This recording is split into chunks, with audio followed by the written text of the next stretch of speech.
नमस्कार मित्रों, मैं विपिन तिवारी। हमारे इस YouTube चैनल पे आप सभी का हार्दिक स्वागत है। मित्रों, पिछले वीडियो में बता चुका हूँ ट्रांसलेशन, चूँकि आप जानते हैं इंग्लिश ट्रांसलेशन की क्लासेज चल रही हैं और कई वीडियोज़ हम बना के आपको दे चुके हैं।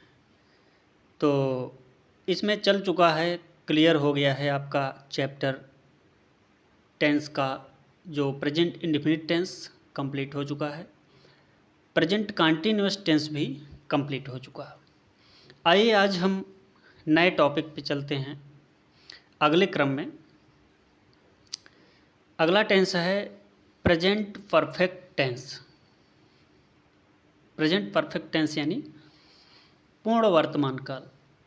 जो कार्य पूर्ण हो चुका रहता है और वर्तमान काल में ही रहता है, उसे हम कहते हैं प्रेजेंट परफेक्ट टेंस, अर्थात पूर्ण वर्तमान काल। इसकी पहचान कैसे करेंगे? आपको स्क्रीन पे लिखा दिख भी रहा होगा मित्रों। इसकी पहचान हम सबसे पहले पहचान ही करते हैं, चूँकि किसी चीज़ को जब पहचानते हैं तो उसका फिर आगे का प्रोसेस शुरू होता है। तो सबसे पहले हम टेंस की पहचान करेंगे। कैसे हम पहचानेंगे कि प्रेजेंट परफेक्ट टेंस ही है या कोई अलग? तो इसकी पहचान इस प्रकार है, जिस वाक्य के अंत में चुका है, चुकी है, चुके हैं आदि शब्द आते हैं, उसे हम प्रेजेंट परफेक्ट टेंस कहते हैं। उसे हम क्या कहते हैं? प्रेजेंट परफेक्ट टेंस कहते हैं। उदाहरण के लिए जैसे राम स्कूल जा चुका है। स्क्रीन पे लिखा हुआ है कि राम स्कूल जा चुका है। तो राम स्कूल जा चुका है, इसमें चुका है आया है। मैंने अभी बताया पहचान में कि जिस वाक्य के अंत में चुका है, चुकी है, चुके हैं आदि शब्द आते हैं, उसे हम प्रेजेंट परफेक्ट टेंस कहते हैं। तो इसमें आया है चुका है, तो चूँकि ये प्रेजेंट का है और प्रेजेंट में किसका है? परफेक्ट का, तो प्रेजेंट परफेक्ट टेंस का हुआ।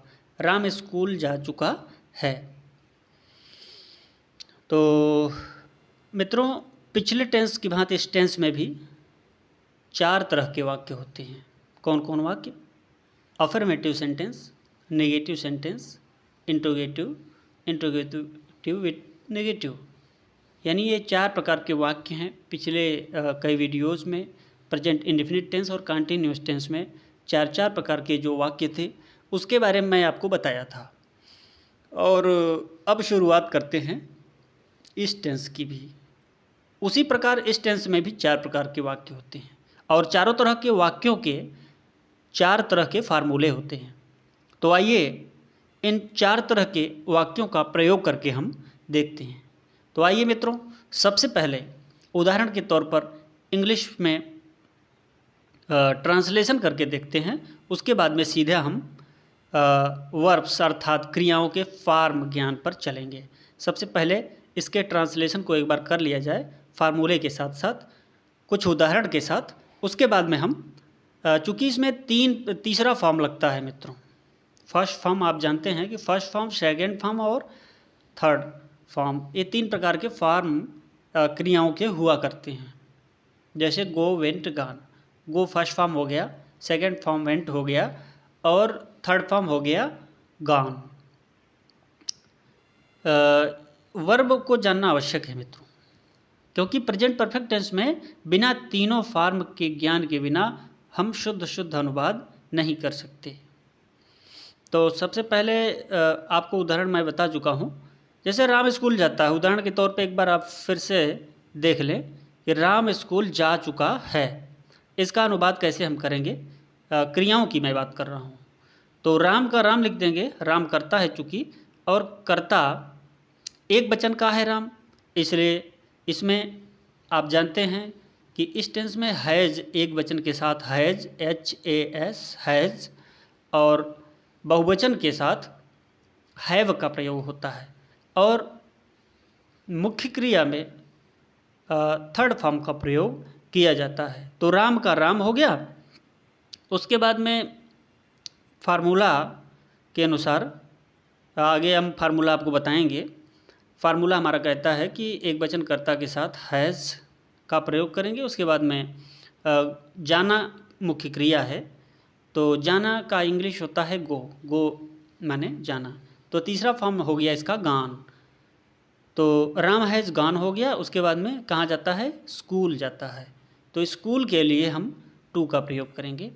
तो हमारा ट्रांसलेशन कंप्लीट हुआ, Ram has gone to school. आइए मित्रों आगे बढ़ते हैं। आगे चले हम अफर्मेटिव सेंटेंस। मैंने अभी थोड़ी देर पहले बताया था कि हर टेंस में, जैसा कि आप जानते भी हैं, 4 प्रकार के वाक्य होते हैं, affirmative, negative, interrogative, interrogative with negative. तो उन क्रम में आइए सबसे पहले हम शुरुआत करते हैं अफर्मेटिव सेंटेंस का। अफर्मेटिव सेंटेंस की शुरुआत आज करेंगे। उसके बाद में हम आगे अगले वीडियो में फिर वर्ब की विस्तृत व्याख्या करेंगे।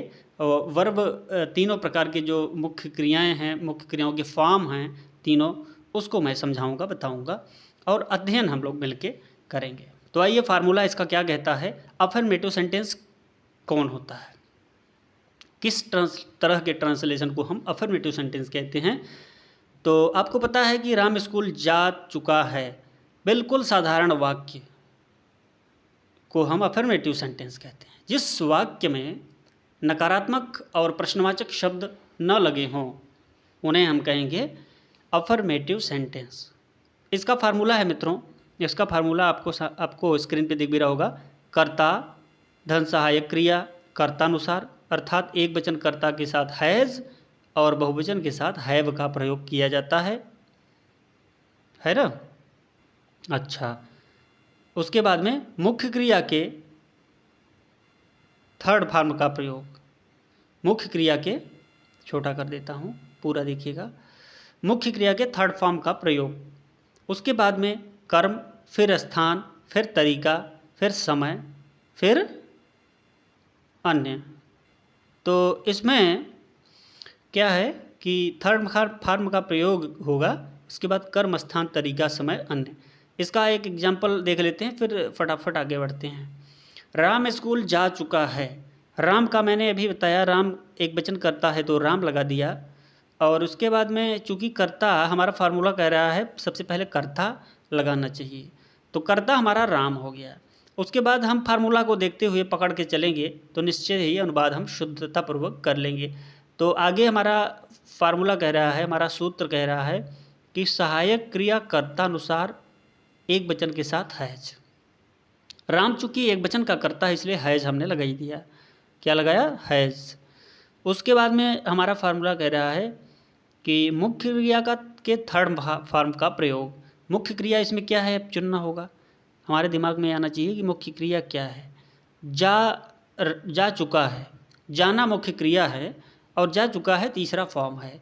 तो थर्ड फॉर्म का यहाँ प्रयोग मित्रों होगा गो का वेंट सेकेंड फॉर्म होगा और गान होगा तीसरा फॉर्म। तो गान का प्रयोग हम करेंगे GONE, गान, यानी राम हैज़ गॉन। उसके बाद में क्या कह रहा है हमारा अनुवाद कि स्कूल जा चुका है, राम स्कूल जा चुका है, तो टू स्कूल लगा देंगे। चूँकि किसी भी स्थान के पहले हम टू लगाने का रिवाज है, टू लगाने का एक निश्चित नियम है, तो उसके पहले हम टू लगाएंगे। तो हमारा यह ट्रांसलेशन कंप्लीट हुआ। क्या हुआ, Ram has gone to school. आइए अगला अनुवाद देखते हैं। स्क्रीन बड़ा कर देता हूँ, बड़े बड़े अक्षर आपको दिखेंगे। तो अगला है अनुवाद मित्रों, तुम अपना कार्य कर चुकी हो, तुम अपना कार्य कर चुकी हो। उसी प्रकार यह भी है, देखिए यह कर्ता तुम है, इसमें तुम यानी बहुवचन का कर्ता है। तो इसमें सबसे पहले हम प्रयोग करेंगे, सबसे पहले हम लिखेंगे क्या, तुम की स्पेलिंग लिखेंगे। यू मीन्स तुम होता है, तुम चूँकि बहुवचन का करता है इसलिए हैव का हम प्रयोग कर दिए, यू हैव। उसके बाद मुख्य क्रिया क्या है, क्या है, करना, कर चुके हो। डू मीन्स करना होता है और डन तीसरा फॉर्म इसका होता है, डू डिड डन ऐसा करके है। तो डन का प्रयोग किया माने यू हैव डन, आपने आप कर चुके हैं। क्या कर चुके हैं, योर वर्क, अपना कार्य, तुम अपना कार्य कर चुके हो, तो इसका ट्रांसलेशन कंप्लीट हुआ क्या? You have done your work. अगला ट्रांसलेशन है मित्रों, इसी के नीचे देखें, वे बगीचे में टहल चुके हैं। They have walked in the garden. उसी प्रकार ये भी है, यहाँ दे का प्रयोग हुआ है। दे मीन्स वे, ये भी बहुवचन का करता है, ये भी बहुवचन का करता है। और दे का, वे का दे लिख दिए, करता है, उसके बाद में बहुवचन का करता है, इसलिए हम हैव का प्रयोग यहाँ कर दिए। हैव के बाद मुख्य क्रिया चूँकि आएगा, क्योंकि आएगा कैसे आएगा? फार्मूला के अनुसार, चूँकि इसमें एक सीक्वेंस के साथ चलना पड़ता है मित्रों, और सीक्वेंस के बिना, एक निश्चित जो है क्रम के बिना, ये इंग्लिश का अनुवाद हम शुद्ध नहीं कर सकेंगे, ग्रामेटिकल की दृष्टि से गलत माना जाएगा। इसलिए हमें फार्मूले को लेके चलना पड़ता है। तो हमारा फार्मूला कहता है कि कर्ता, उसके बाद में सहायक क्रिया, सहायक क्रिया के बाद मुख्य क्रिया का थर्ड फॉर्म, टहलना, वॉक्ड, वॉक मीन्स टहलना, और वॉक्ड माने टहल चुके हैं। तो दे हैव वॉक्ड हो गया, कहाँ टहल चुके हैं? गार्डन में, इन द गार्डन, गार्डन में। आगे है मित्रों, मैं अपना कार्य कर चुका हूँ, इसका ट्रांसलेशन हमें करना है। तो इसका ट्रांसलेशन हम कैसे करेंगे? मैं अपना कार्य कर चुका हूँ, यहाँ पे भी कर्ता बदल चुका है, कर्ता यहाँ आई, मैं आ गया है, मैं अपना कार्य, आई मीन्स मैं होता है, तो यहाँ आई लगा दिया।